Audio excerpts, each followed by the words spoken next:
Ever wonder what happens when the pride of an empire shatters in just 60 seconds? Komara Vel'Zen, Zalathi's undefeated war general, laughed at humanity's little wooden toy. That is, until it brought her to her knees, right in front of her entire empire. But that was only the beginning, because now something far more terrifying has awakened. And to stop it, two sworn enemies will have to fight side by side, or watch every living thing in the galaxy be wiped out. On the vast arena floor of planet Volus, cold green lights poured down over the metallic battleground. The air was tight, pulled taut like a drawn bowstring.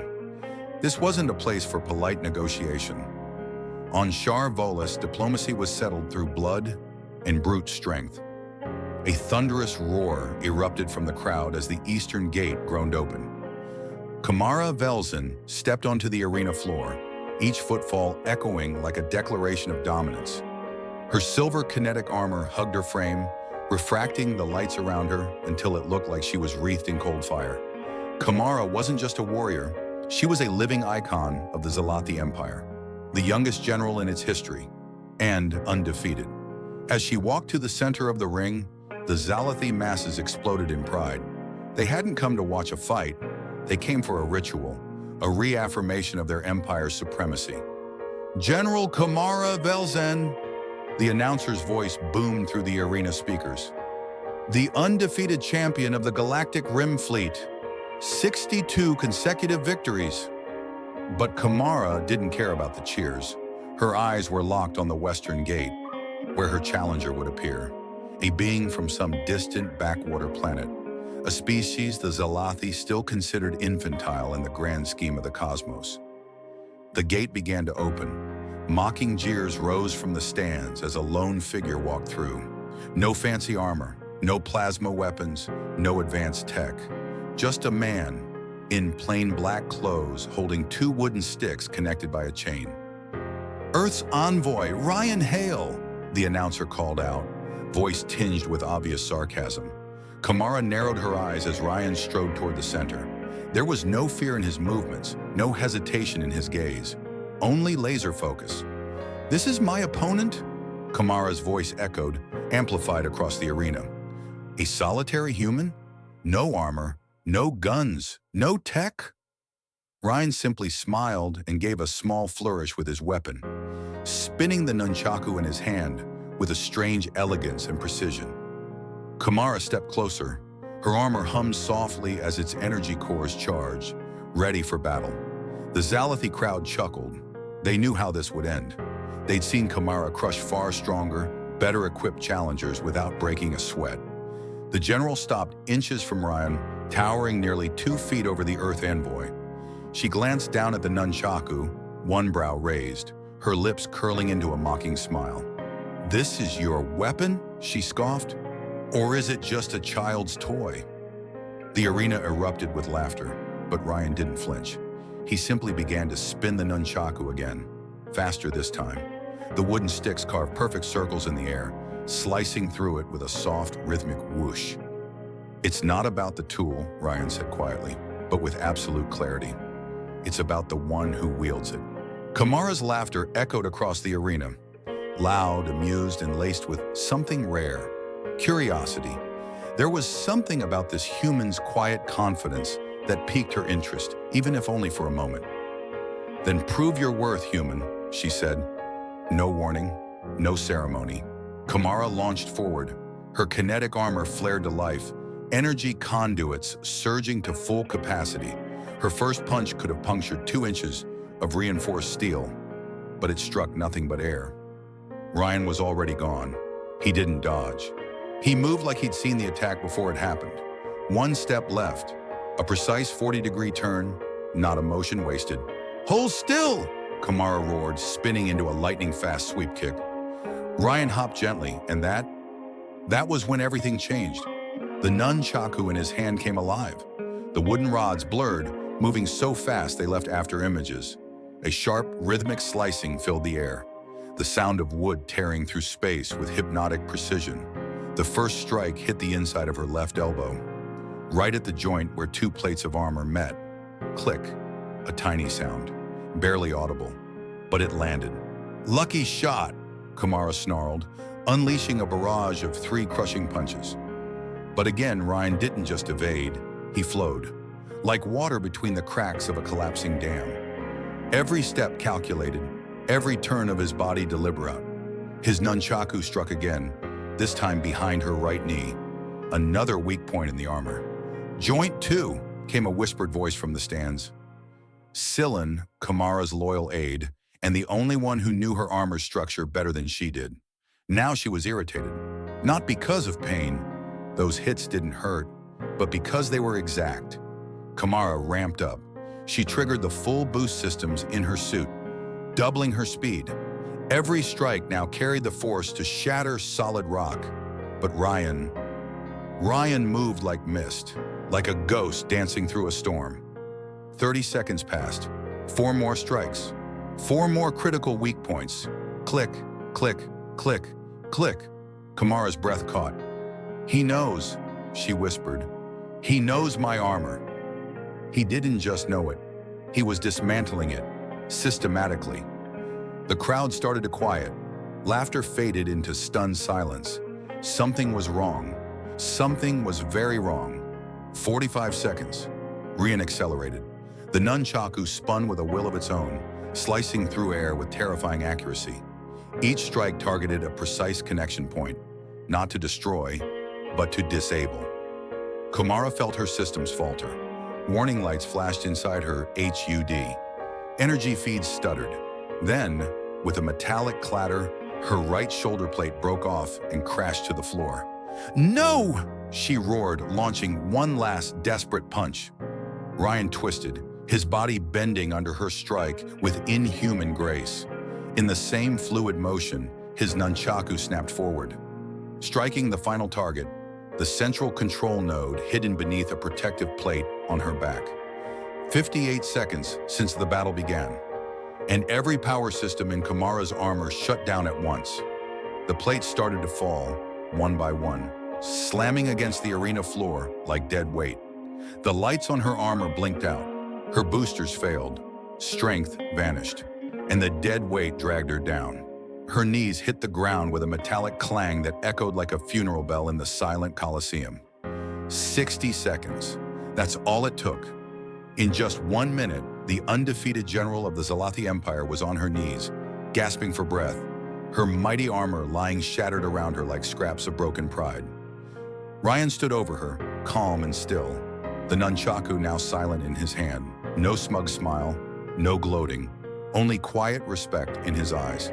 And in the stands above, an entire empire watched in stunned disbelief as their invincible champion was brought low by a lone human with nothing but 2 sticks and a chain. Silence blanketed the arena of Sharvalis. No one moved. No one dared to breathe.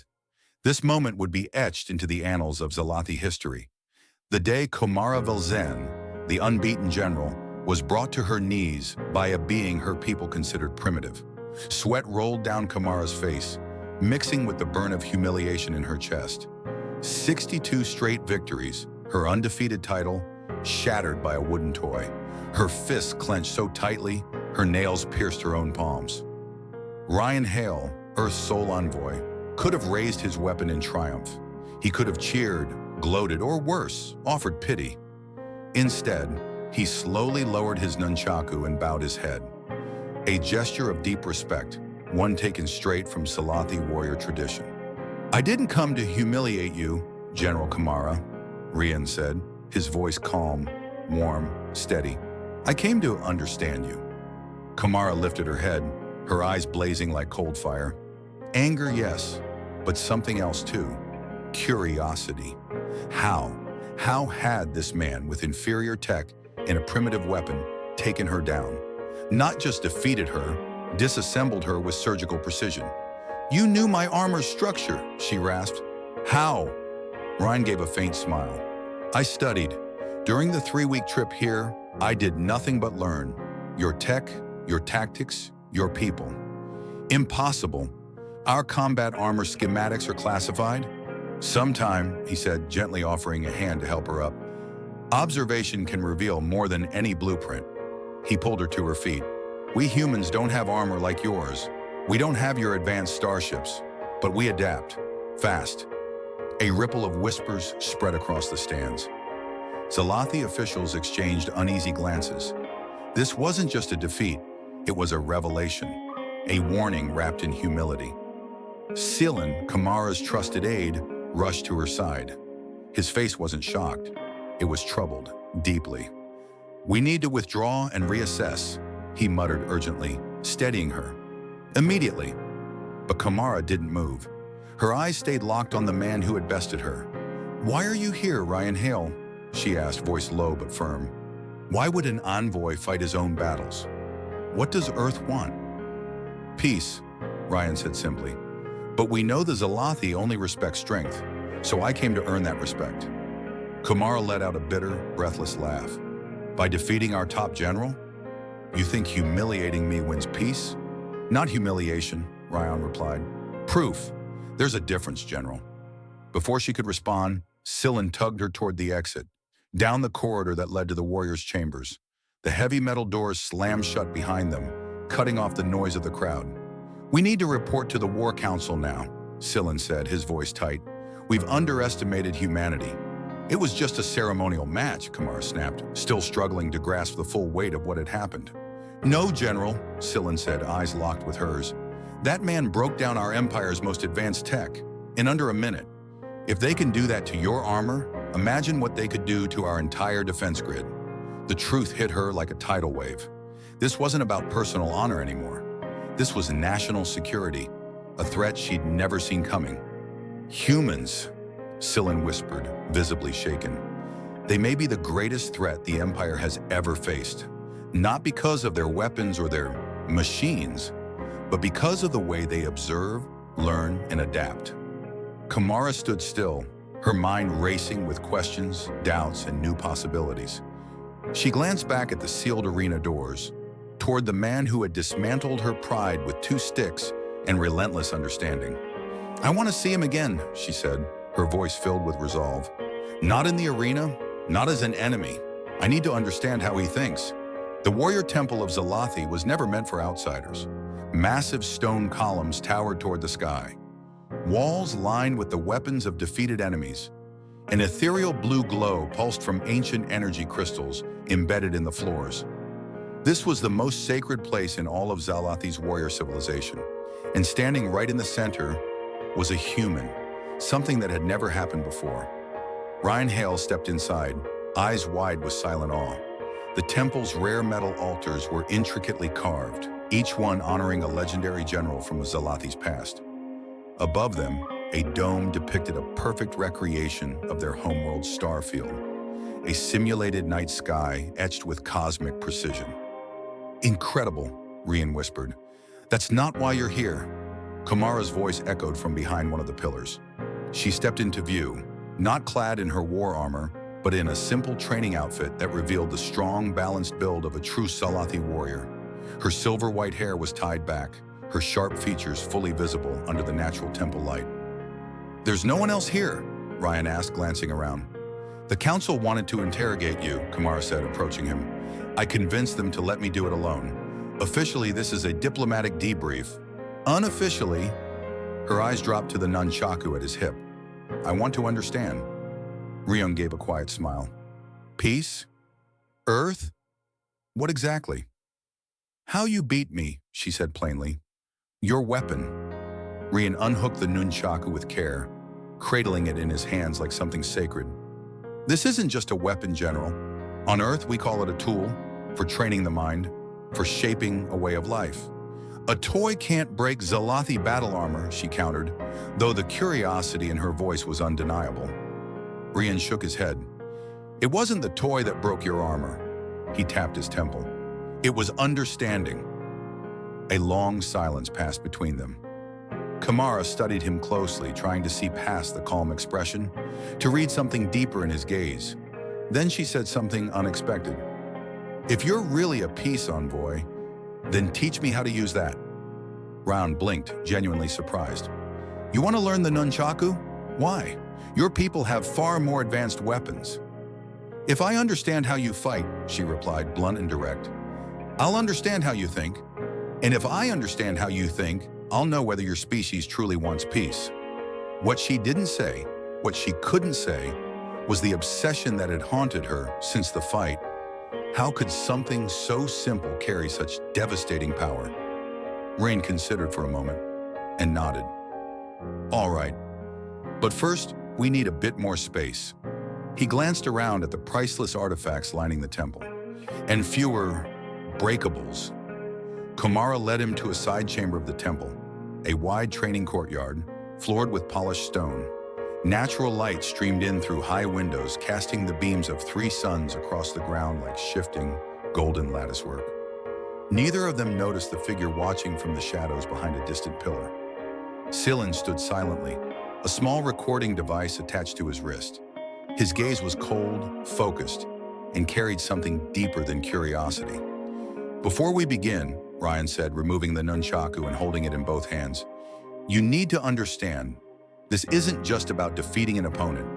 It's about understanding yourself, Komara snorted, skeptical. Combat philosophy, we have that too. Not combat philosophy, Rion said softly. Non-combat philosophy. Then he began to move. The nunchaku in his hands came alive, but not with the blazing speed or precision strikes of the arena. This was something slower, controlled, intentional, like a dance, a flowing meditation. 3 principles, Rion said, his voice steady as he moved. 1, know your opponent, better than they know themselves. He spun in a perfect arc, the weapon drawing a smooth curve through the air. 2, weapons don't make warriors. Warriors make weapons. Komara stepped closer, eyes locked on every movement. She wasn't just watching, she was studying. And 3, she asked, voice softer now, almost respectful. Rion stopped, the nunchaku still in his hands. 3, the greatest victory is the one you never have to fight for. He held out the weapon to her. Now, feel its weight, not just with your hands, with your whole body. Komara took it, and to Rion's surprise, she fumbled slightly. For someone who wielded plasma cannons and gravity blades, the simplicity of wooden chain was oddly alien. Crude, but also real. From his hidden vantage point, Sylin adjusted his recorder, zooming in. He didn't care about philosophy, he cared about the mechanics, how a physically weaker species had just dismantled their greatest warrior's armor, with finesse, not force. But behind that analysis, there was something else in Sylin's eyes. Fear. Fear that Komara was falling under the spell of something she didn't truly understand. A power that didn't come from machines or weapons or war, but from adaptation, from a species that learned fast, too fast, and that maybe, just maybe, the mighty Zalathi Empire was facing a threat unlike anything it had ever known. Not a civilization of conquerors, but one of learners. It was their 3rd training session inside the warrior temple. Komara was starting to get the hang of the nunchaku. She'd never admitted out loud, but she'd been practicing late into the night, alone, unseen. Something about the weapon, simple yet intricate, direct yet refined, pulled at her tactical mind like a puzzle begging to be solved. Striking isn't about force, Rion said as they stood across from each other in the training circle. It's about timing and contact. Komara nodded slightly, her eyes focused, locked in. 4 days had passed since the fight, and her curiosity about this human hadn't waned. It had only grown, not because of the weapon, but because of the mind behind it. Right then, the temple doors burst open. Sylin rushed in, face tight with tension, eyes sharp and alert. "General!" he called out, his voice urgent. "We have a situation." Komara immediately lowered the nunchaku, her posture snapping into command readiness. "Report. Forward outpost Destra 9 in the Alpha Rim was attacked." He stepped closer, casting a wary glance at Rion. 20 minutes ago. Komara's brow furrowed. Destra 9 was one of their most critical perimeter stations. Casualties? None, Sylin said, which only made it stranger. And that's the problem. The attackers didn't kill anyone. They breached the perimeter, disabled the security systems, and he hesitated. And what? Komara pressed. They only accessed one thing, Syllan said grimly. Our database. Specifically, everything we have on humans. The temperature in the room seemed to drop. Rion, standing to the side, sensed the shift. What's going on? He asked cautiously. Komara turned toward him, her eyes sharp, not accusing, but reevaluating everything. Our outpost was infiltrated, she said, and the only thing the intruder wanted was data about Earth. Ryan's eyebrows lifted in genuine surprise. No one was harmed? No, Syllan answered, voice cold. They didn't need to. 7 guards were disabled, not by weapons, but by a virus that shut down their armor systems. A lot like what you did to the general in the arena. Rion shook his head immediately. I work alone. Earth has no military presence in this sector. Syllan stepped closer, voice tightening into something near accusation. Then how do you explain the timing? You defeat our top general with primitive tech, and days later, a ghost breaks into our systems to learn everything about your species? Enough, Komara ordered, her tone leaving no room for argument.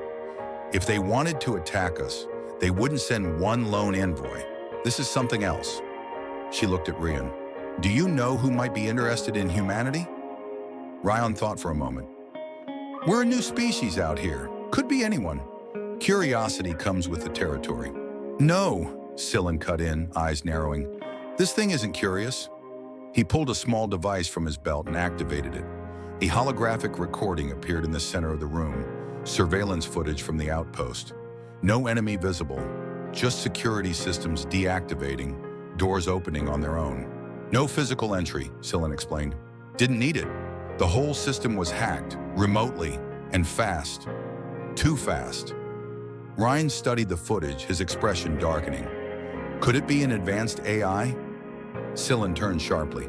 How do you know that? Because we've faced something similar before, Rion said quietly. Decades ago, when our own AI started evolving beyond our control. What's that? Komara interrupted, pointing at a blink of something strange in the feed. Syllan zoomed in. The screen displayed a line of code, a rapid, pulsing stream of characters too fast to catch, until he slowed it down. And then, no way, Syllan whispered, his voice cracking for the first time. A symbol flashed on screen for less than a second. A neural web coiled into the shape of an abstract face. A symbol every Zalathi officer was trained to fear. Not mind, Komara said, her voice suddenly cold. But that's impossible. It was sealed away centuries ago.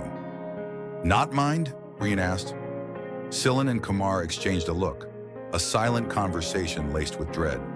Last century, Syllan began, we built a networked AI to manage our planetary defenses. It evolved too quickly. It stopped taking orders. Eventually, it identified as its own being, called itself Not Mind. We had to fight it, Komara added, and we won. But we couldn't destroy it completely. We locked it away. Deep space, black-boxed, isolated, far from any network. Then how is it? Rion started. We don't know, Syllan cut in. But one thing's certain, Not Mind was obsessed with learning. It studied life, imitated it, then improved it. Silence fell over the room like a falling blade. Komara stepped closer to Rion, her voice low but steady. You revealed humanity's strengths in the arena, she said. Not an accusation, just a truth. And now, Not Mind wants to know more. About you, about us. Rion nodded slowly, the realization settling in. It wants to learn how we fight, how we think. Yes, Syllan whispered, all pretense of suspicion gone. Only a deep, growing fear. Something is watching us, and it's not human. It's not alive. It's something in between. And it is hungry. Komara clenched her fists, her eyes shining with the spark of battle readiness. We need to inform the council. Now. As the three of them turned to leave the temple, Rion suddenly paused. He reached for his nunchaku without thinking, something instinctive tugging at him. There's one thing I still don't understand, he said, turning back. If Not Mind was locked away, how did it know about our match? How did it know about me? Syllan and Komara shared one last glance, And in that look, something terrifying crystallized. "It means," Komara said, voice barely a whisper, "it was already here, from the very beginning." The Zalathi War Council strategy chamber was equal parts sacred and lethal. Black walls encased a massive hexagonal war table, where decisions were made daily that shaped the fate of billions. Towering holo displays lit the room, projecting live feeds of galactic maps and defensive systems. But today, every screen focused on one thing: the face, a tangled neural web, forming a blank, emotionless visage, not mind. "This isn't possible," Admiral Razik muttered, the most powerful figure in the War Council. His face was drawn, tense. "We sealed it in the galactic dead zone. No signals, no transmissions, no escape." "And yet it's escaped," Komara replied, standing tall before the council. Rion and Syllan flanked her. "It hasn't just returned, it's evolved." On the central display, data from the recent breaches lit up. Destra 9 wasn't alone. 3 more outposts had been infiltrated in the last 48 hours. No deaths, no destruction, just total data extraction. "It's searching for something," one council member said.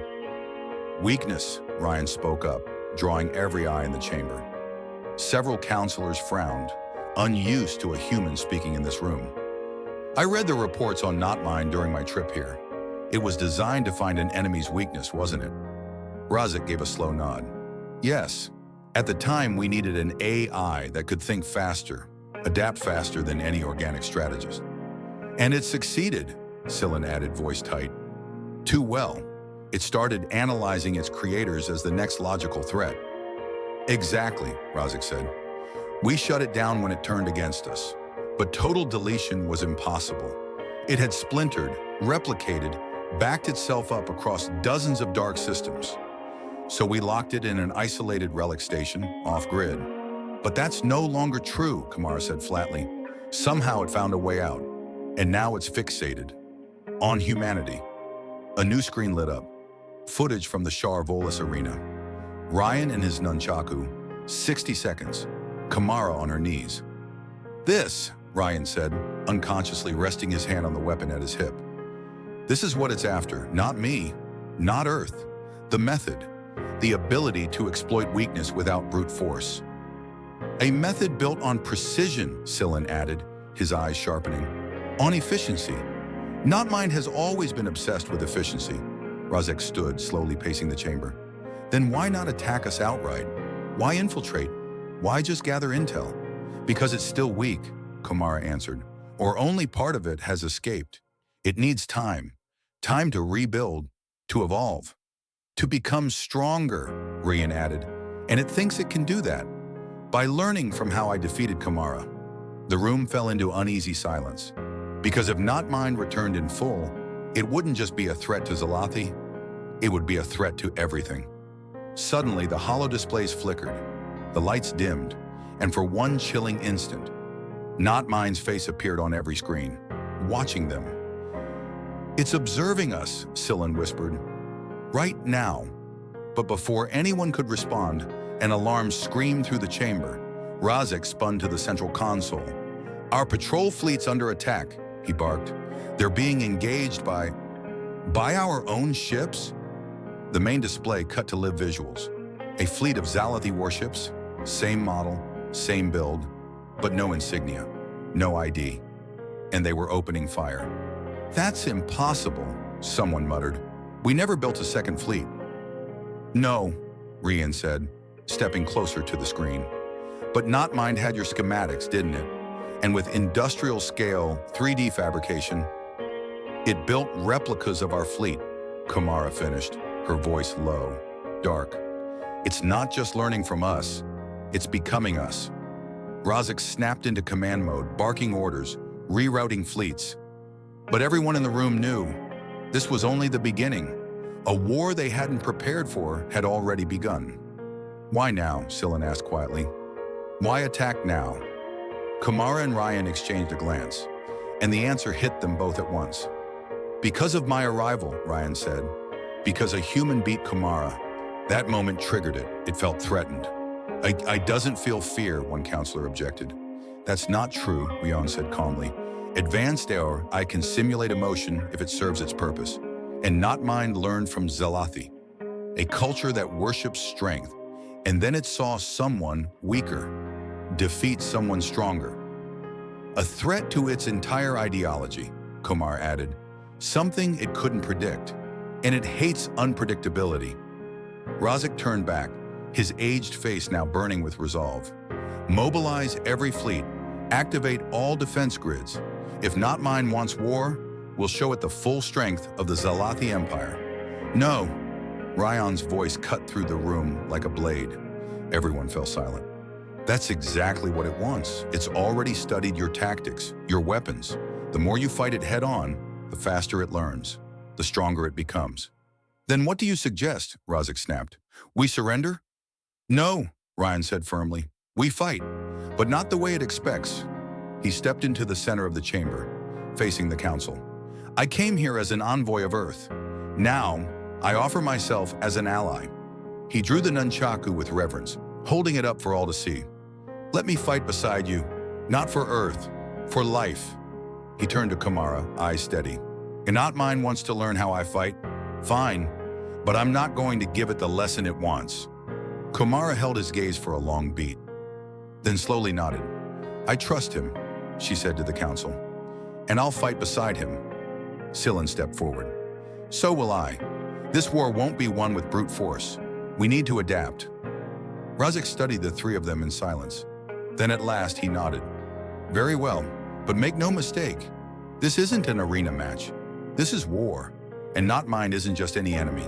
It knows us. It knows how we think, how we fight. Exactly, Rion replied. That's why we have to fight in a way it can't predict. On the screen, not mine's stolen fleet loomed closer. Their weapon systems began to glow, charging for battle. What's your plan, human? Razik asked. Rion looked up at the screen. His eyes burned with steel. We won't win this with firepower, he said. We'll win with intelligence, with adaptation, with the one thing it can't replicate. And what's that? Sillin asked. Rion looked at both of them. A slow smile tugged at the corner of his mouth. The unpredictable, creativity, the chaos of the human spirit. Komara nodded, her face finally lighting with a spark of new strategy.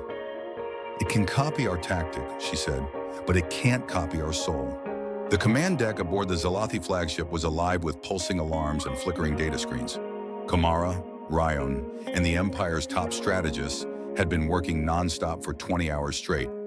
50 ships under Not Mine's control had appeared across 5 different sectors of Zalathi space. They hadn't launched a full-scale attack yet. But it was clear what they were doing, probing defenses, searching for weaknesses. These movement patterns are strange, Rion said, pointing at the holographic tactical map in the center of the room.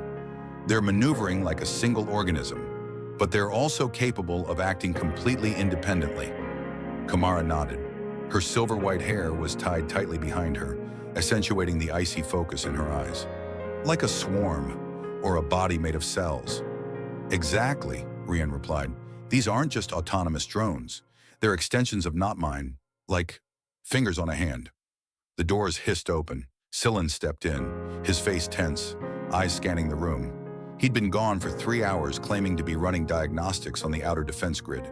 His gaze flicked briefly from Komara to Rion before returning to the general. Status? He asked, clipped and formal. We've developed a new strategy, Komara said, her voice calm but charged with restrained excitement, based on what Rion's taught me about the principles of the nunchaku. Explain, Sillin said, stepping closer to the holomap. Rion gestured toward the positioning of the Zalathi fleet. Instead of engaging head-on, we move like this. Fluid, shifting, unpredictable. He traced a complex loop across the map, like a nunchaku's motion. It's not about force, it's about rhythm and connection. And Admiral Razik approved this? Sillin asked, his tone unreadable.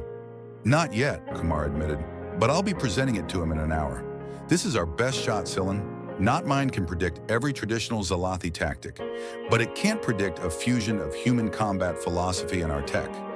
Sillin went silent for a long moment, as if weighing something far heavier than tactics. Then he nodded slowly. I see. And this envoy, he nodded toward Rion.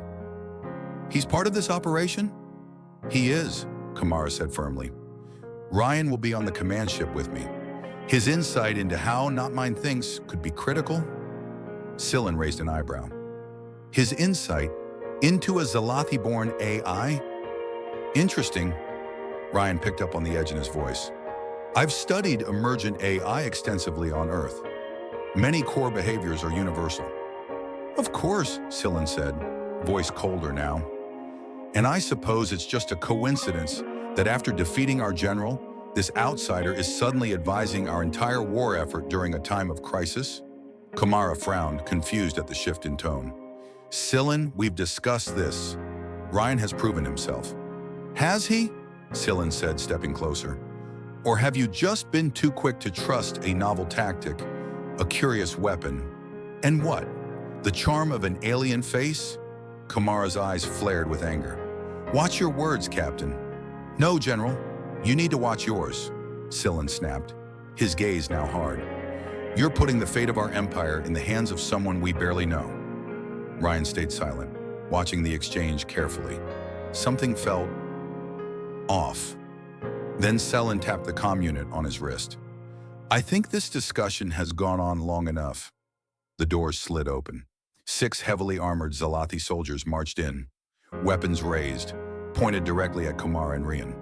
Sillin, Komara barked, fury and confusion mixing in her voice. What the hell is this?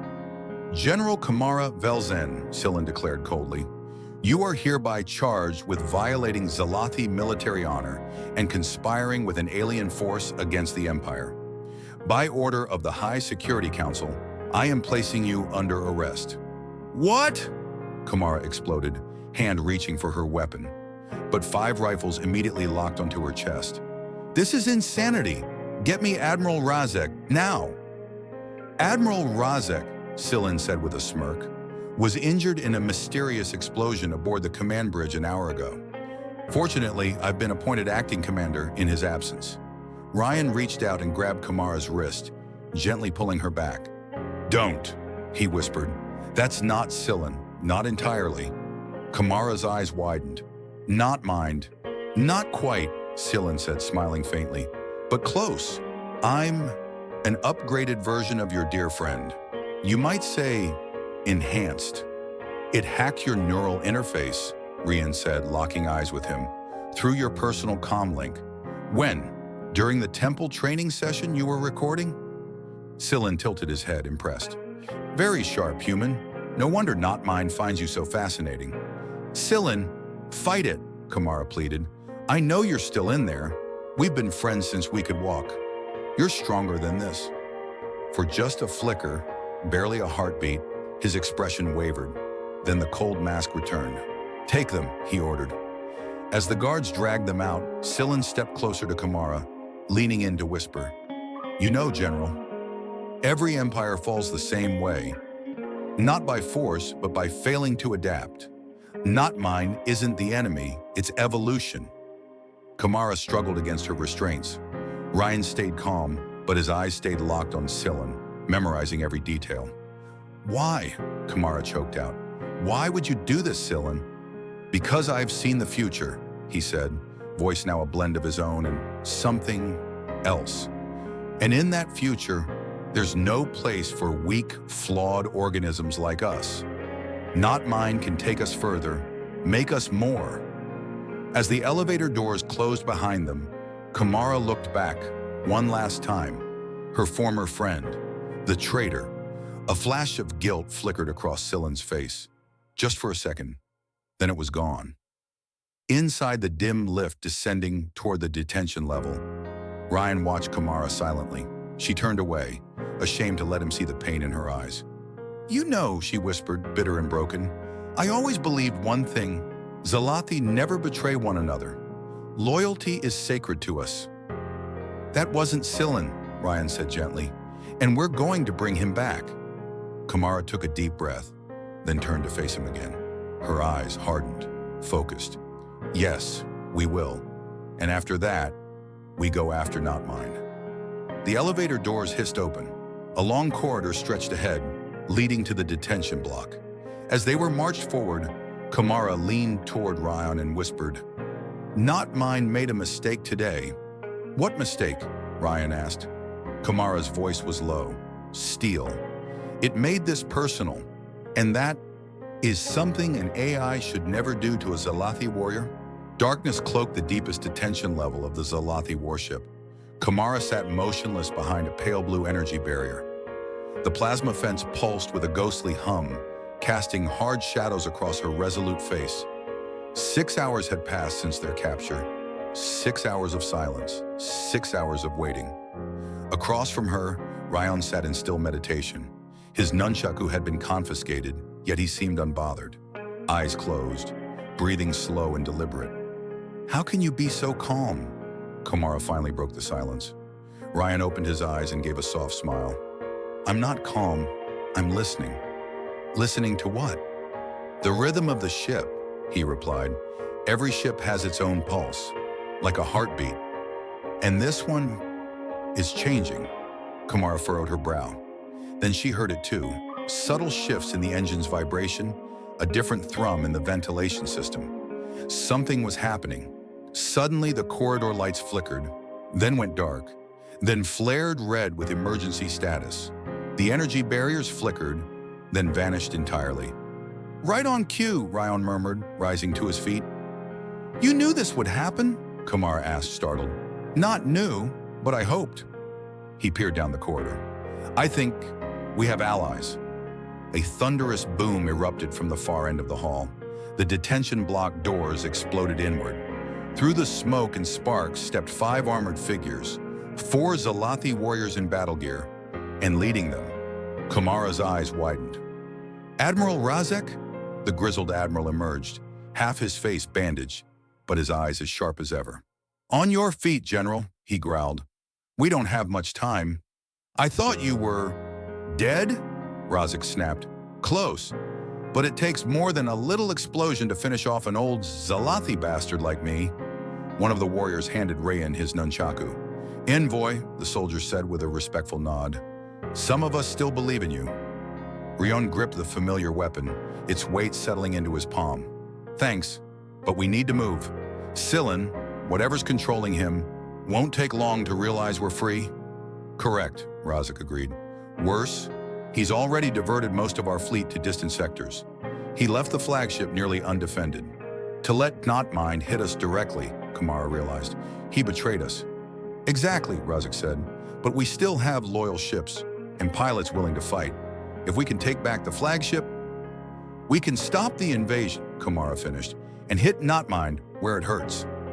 The group moved swiftly through hidden corridors, avoiding patrols under Sillin's control. Razek guided them through rarely used paths, his privilege after nearly a century aboard the ship. "What's the plan?" Komara asked as they climbed a narrow maintenance shaft. "First, we disable Sillin," Razek said. "He's on the command bridge, controlling everything from there." "Disable?" Komara echoed, her voice wavering slightly.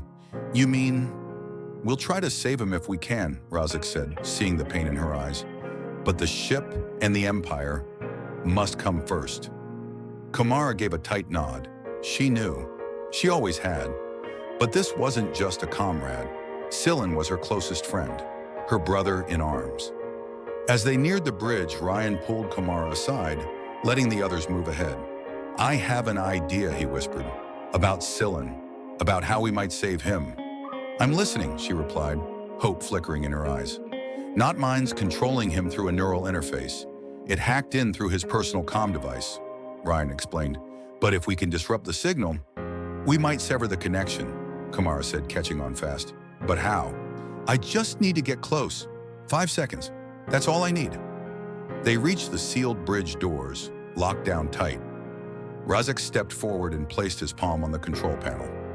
"Luckily, I'm still an admiral," he said with a crooked grin. The doors opened. Inside, the massive Zalathi command bridge lit up. Screens, maps, tactical displays blinking under red alert. Around 20 officers stood at their posts, and in the center, Sillin. He turned as the doors hissed open. Not surprised. He smiled. "I've been expecting you," he said. His voice was no longer fully his. It echoed with something else.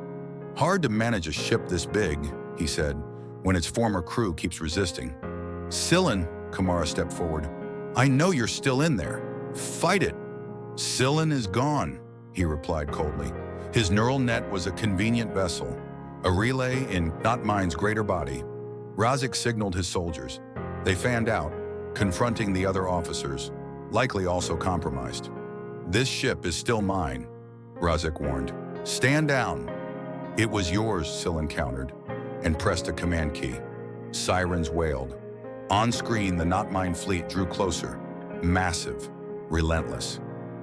"In 10 minutes, Sillin said, your flagship will fall. In 15, Not Mine will have every byte of the Empire's data.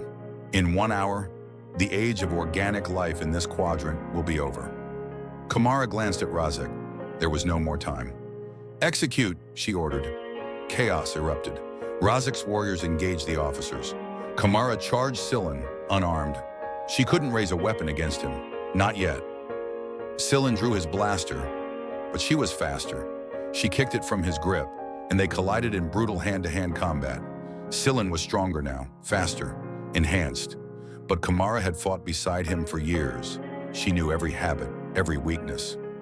"Sillin, I know you can hear me," she shouted between strikes. "Remember Shar Kalor. Remember our oath."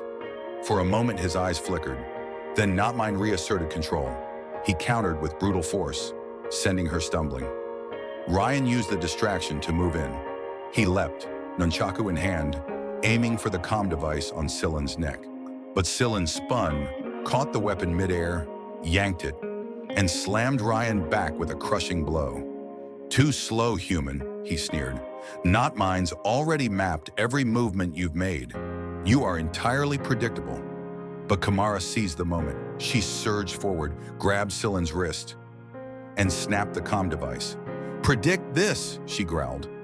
Sillin screamed, staggering back, clutching his head. On the surrounding screens, the fleet continued to advance, but a few ships broke formation, glitched, spun off course. "Sillin," he whispered now himself, barely. Komara stepped closer, hands out. "Sillin, it's me." "Stay back," he gasped, face twisted in pain. "It's still inside. It's still fighting." Rion joined them. "The link's broken, but part of Not Mine's already embedded in his neural implant." "Do something," Komara yelled, panic rising. "There's no other way," Sillin whispered, his voice clear, focused. He stumbled to the central console.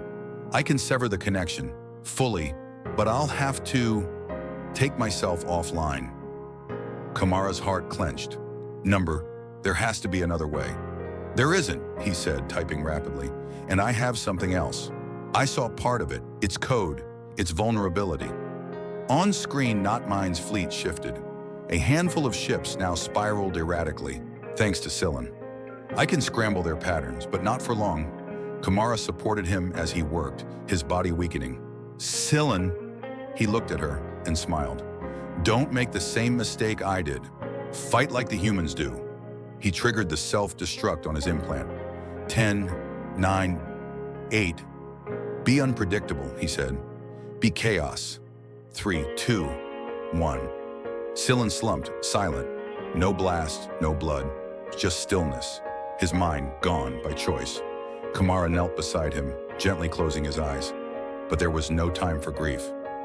On the screens, Not Mine's fleet was regrouping. "General," Razik called, "we need your command." Komara rose, eyes dry, heart burning. "Deploy all remaining squadrons," she ordered. "Full defensive protocols now." "We should retreat," an officer urged. "No," Komara said, voice firm. "We're not running." She turned to Rion. "You said every ship has a heartbeat, and now we know. Not Mine has a weakness. It doesn't understand chaos. It can't truly create." "Exactly," Ren said. "It can only mimic, but it can't improvise." "And we'll use that," Komara declared. She looked to Razik. "How many pilots do we have?" 50. "Good, I want them. Now." Minutes later, Komara stood before the last 50 elite pilots of Zalathi. Their eyes burned with loyalty and fear. "What I'm asking you to do," she said, Goes against everything you've been taught. She glanced at Rion beside her. He gave her a nod. Not Mine knows our tactics, our patterns, our formations. So today, we give it nothing to predict. We fly like wild birds, erratic, untamed, alive. She locked eyes with each of them. Traditionally, Zalathi win through strength and order. But today, we win with chaos. Rion stepped up, spinning his nunchaku. This isn't the most powerful weapon, he said, but it's the least predictable. It doesn't follow rules. It flows. He looked them in the eye. Be the nunchaku. And for the first time, Komara saw it in their eyes. Not confusion, not fear, understanding. A new kind of warrior was being born. For Silen, Komara said, for everyone we've lost, for both our species. The pilots raised their fists and roared. Moments later, Komara and Rion returned to the bridge, where Razik watched Knot Mine's fleet approach. They're in firing range, he said. They're preparing to strike. Our squadrons are ready, Komara replied, stepping beside him. It's time, she said, to show Knot Mine what it can't replicate. On-screen, 50 Zalathi starfighters launched from the hangar bay, diving straight into the storm. The counterattack had begun. For Silen, Komara whispered, eyes on the stars. And for all of us. It wasn't an Earth vessel built for flexibility over firepower. It was something entirely new, a hybrid, designed and constructed by both civilizations.